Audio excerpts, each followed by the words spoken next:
Саламатсыздарбы, күндүн маанилүү жаңылыктары жана элдик кабарлары менен бүгүн 24 маалымат топтому.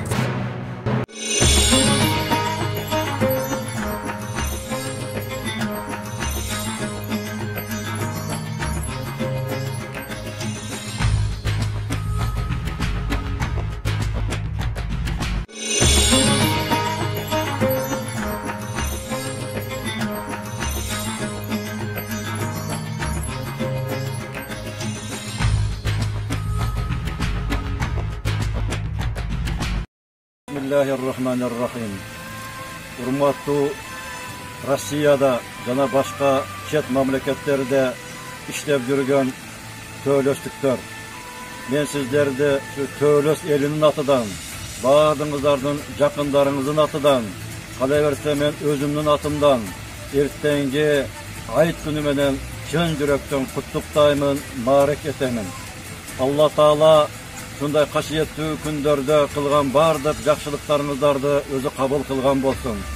Мына биз кабарыбыз бар, ошол жакта жүрүп, мусафир болсо дагы колуңуздардан келишинче шариятка амал кылып, орозо кармап, таравих намаздар окуп, жана башка садакай фитирлер берип, жана башка кайрымдуулук иштерди кылып атасыздар. Албетте Алла Таала муну көрүп турат. Бул кылган жакшылыктарыңыздардын урматына Алла Таала сиздерге эң биринчиден ден соолук берсин, ишиңиздер ийгиликтүү болсун. Ушундай кырдаалдардан Алла Таала тез арада оолак кылып, мурдагыдай жашоого тез арада кайтып келишибизди Алла Таала өзү насип кылсын. Кай жерде жүрбөңүздөр, төөлөстүктөр, аман болуңуздар, тынч болуңуздар. Кылган бардык жакшылыктарыңыздарды Алла Таала кабыл кылсын. Сиздерди биз дайым эстеп, дайым дуада болуп турабыз. Ассаламу алейкум ва рахматуллахи ва баракатуху. Сейчас идет священный для всех мусульман месяц Рамадан, месяц строгого поста. В этом году он начался 24 апреля, а завершится на этой неделе 23 мая, перед большим праздником Ураза-Байрам. Я знаю, как в республике относятся к этому празднику, как берегут обычаи. Знаю и то, что священнослужители призывают верующих последователей ислама в нынешнее время отметить этот праздник дома, отказаться от коллективных молитв и традиции собираться вместе с друзьями большими компаниями. Рассчитываю, что это авторитетное слово обязательно будет услышано. Несмотря на относительную стабилизацию, опасность коронавирусной инфекции сохраняется по всей стране.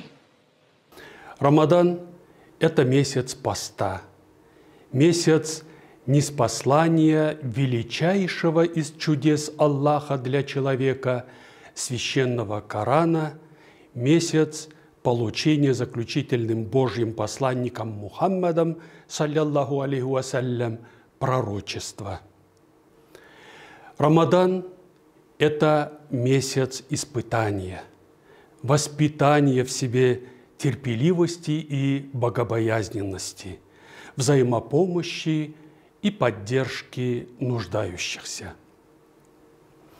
Месяц Рамадан в этом году для нашей уммы был непростым, непривычно безлюдным в мечетях, лишенным массовых ифтаров и таравихов, активного живого братского общения.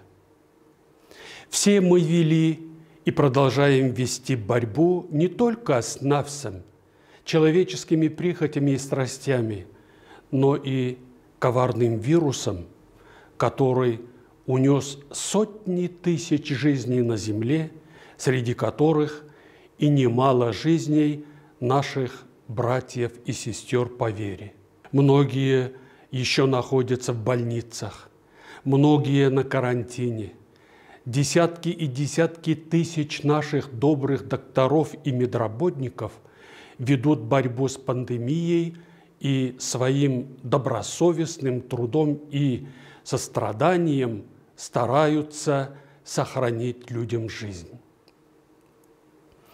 Дорогие мои братья и сестры, терпеливость качество искренне верующего. Молитва и взывание к Господу – это та духовная нить, которая связывает душу верующего со светом и надеждой в любых жизненных испытаниях. И об этом говорят и истории пророков Аюба, Юнуса, Юсуфа, Муса, алейхимуссалям, мир им, и многих других. Примеры терпения, показанные печатью пророков Мухаммадом, саллаллаху алейхи вассалям, да будет мир ему и благословение Всевышнего, остаются для нас уроком на все времена и на самые различные жизненные ситуации. Аллах испытывает нашу веру, наше смирение.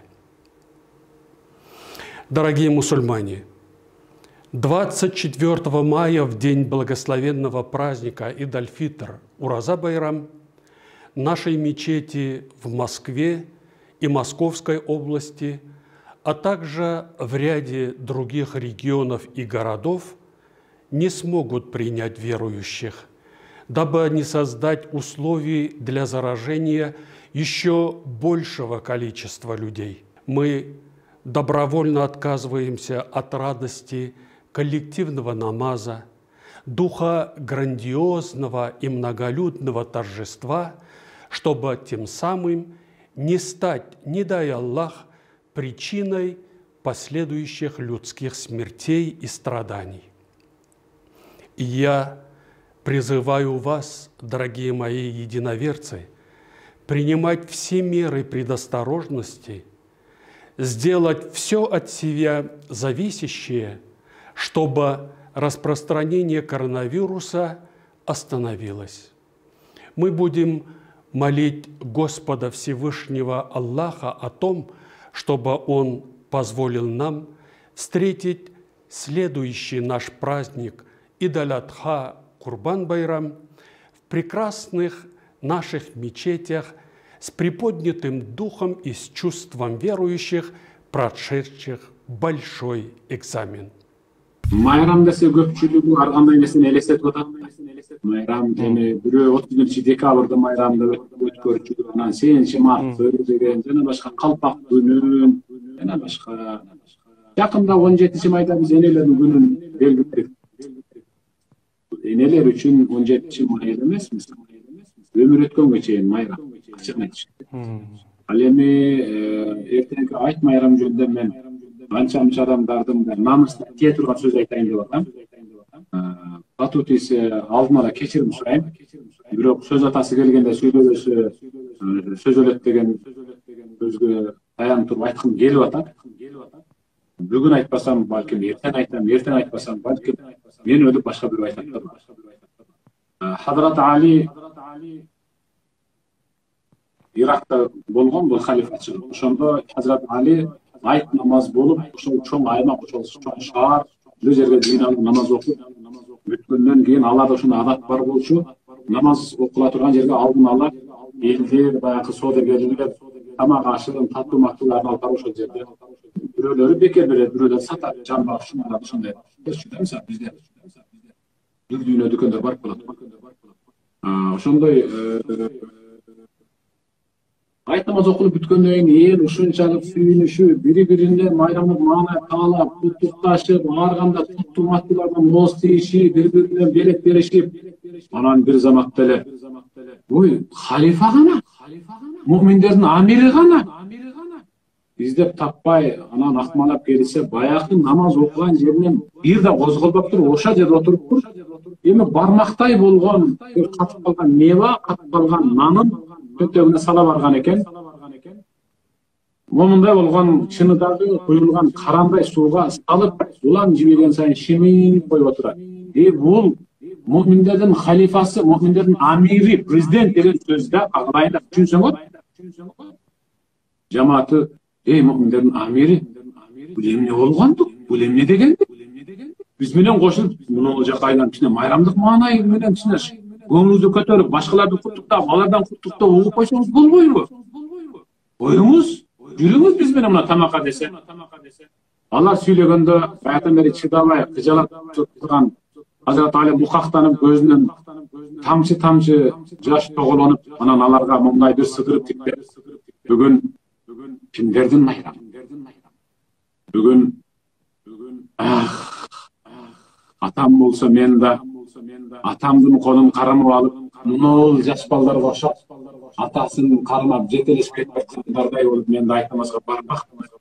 Үйдө үңкүйүп отурган, тамагы жок, жетимдин маңдайына сылап, аркасынан таптап баланын уутуна жылмай чакырып койгондордун майрамы. Бүгүн кимдердин майрамы? Менин күйөөм болсо, азыр ал айт намаздан келмек да, анан биз кучак жайып кошуп алып, дастурконду белең кылып отурмакпыз да деп, өз жашын көлдөтүп, табагынан кар жаатырып, үйүнүн бурчунда балдар менен өңкүйүп отурган жесирдин көңүлүн көтөрүп аларга берешен жоомарт болуп сунуп койгондордун майрамы. Бүгүн кимдердин майрамы?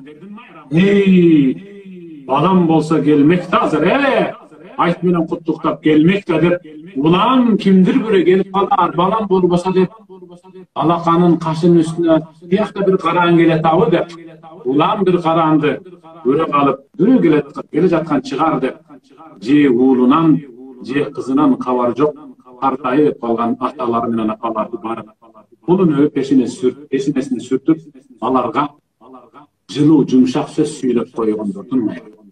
Бүгүн кимдердин майрамы? Парызга батып белчесинен, айт намазга эмес, эч жака чыга албай, үйүндө уялып, изелеп бүк түшүп отургандардын парызын төлөп койгондордун майрамы.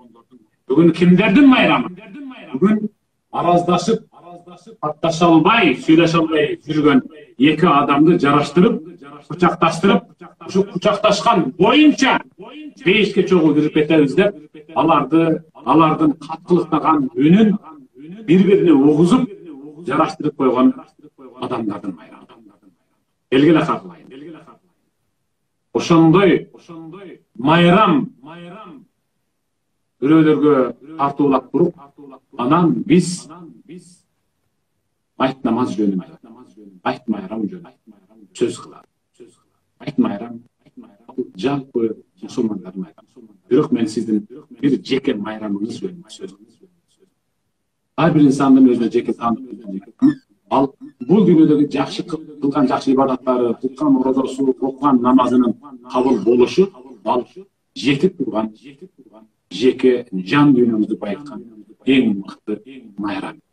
Орозоңуз кабыл болуп, орозо ичи кылган таат ибадат кайрымдуулугуңуздар кабыл болсун. Ошол орозоңуздан ибадатыңыздар кабыл болуп, жеке жан дүйнөңүзгө эң керек боло турган жеке майрамыңыз менен чын жүрөгүңүз.